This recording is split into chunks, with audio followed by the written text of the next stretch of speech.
मुख्यमंत्री देवेंद्र फडणवीस हे विधानसभेमध्ये संविधानावरील चर्चेला उत्तर देणार आहेत, तर विधान परिषदेमध्ये उपमुख्यमंत्री एकनाथ शिंदे हे अंतिम आठवडा प्रस्तावाला उत्तर देणार आहेत असं समजतंय। आणि अर्थसंकल्पीय अधिवेशन, औरंगजेबाची कबर, नागपूर हिंसा, बीडमधील गुन्हेगारी ते अगदी कुणाल कामराचा वाद या सगळ्या मुद्द्यांवरून चांगलंच तापलं। मात्र अधिवेशनामध्ये शेतकरी आणि सामान्य जनतेचे मुद्दे मात्र दूरच राहिले। त्यामुळे आज विरोधक पुन्हा एकदा यावरून आक्रमक होतील अशी शक्यता आहे। आजच्या शेवटच्या दिवशी नेमकं काय घडतंय हे पाहावं लागेल।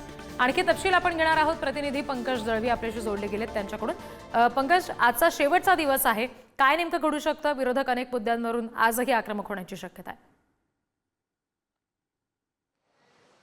विरोधक वेगवेगळ्या मुद्द्यावरून आज आक्रमक होण्याची शक्यता आहे, कारण या सगळ्या अधिवेशनामध्ये मूळ मुद्दा शेतकऱ्यांचा प्रश्न असतील, राज्यातल्या वेगवेगळ्या भागातले आमदार जे प्रश्न मांडतात मग ते असतील, या प्रश्नांपेक्षा इतर प्रश्नांवरती चर्चा अधिक झाली। आज विधानसभेमध्ये उपसभापती निवड जी आहे ती होणार आहे। अण्णा बनसोडे यांची उपसभापती निवड करण्यात येईल। मुख्यमंत्री त्या प्रस्ताव मांडतील आणि त्या प्रस्तावाला अनुमोदन जे आहे ते उपमुख्यमंत्र्यांकडून दिलं जाईल आणि उपाध्यक्ष पदाची जी आहे ती निवड आज केली जाईल।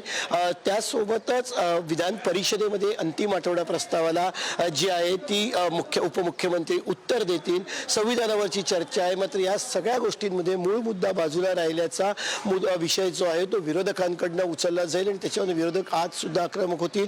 अर्थात पुढचं पावसाळी अधिवेशन कधी असेल याची तारीख सुद्धा आज जाहीर होईल। त्यामुळे पूर्ण गदारोळात हे अधिवेशन संपलं। अर्थसंकल्प सादर झाला, त्याच्यावरची चर्चा झाली, मात्र या सगळ्या चर्चेला जी आहे ती वादाची झालर होती, आरोप प्रत्यारोपांची झालर होती। अगदी आपण बघितलं सुरुवातीला औरंगजेबाच्या कबरीचा विषय असेल, अबू वसीम आझमी यांनी केलेलं वक्तव्य असेल, त्याच्यानंतर प्रशांत कोरटकर याचा विषय असेल, त्याच्यानंतर नागपूरची दंगल असेल, संतोष देशमुखांचा विषय असेल, धनंजय मुंडे यांचा राजीनामा असेल, असे अनेक विषय अधिवेशनात गाजले। या संपूर्ण अधिवेशनात राजकीय दृष्ट्या घडलेली एक मोठी घटना म्हणजे धनंजय मुंडे यांचा राजीनामा। माणिकराव कोकाटे यांचा राजीनामा सुद्धा मागितला जातोय आणि त्याच्यावरून आंदोलन झालं।